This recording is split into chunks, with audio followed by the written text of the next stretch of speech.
quickly, only 1 minute, you can remove the background from this picture. Okay, first you need to unlock your layer. And then you need to choose background eraser tool at the left side. And after, click on this button.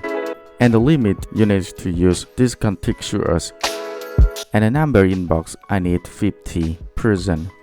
Use left click and click on the color that you want to remove. You just pan it. And I want to express you that don't relieve your left click.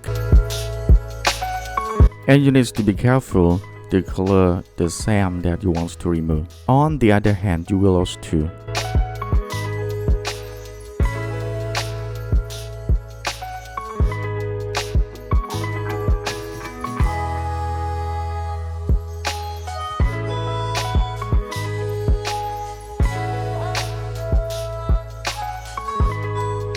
Now I want to remove this background and I need Magic Erase tool to remove this background also.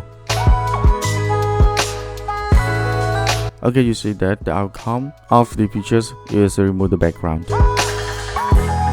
Okay, thank you for your love sharing. See you in next video.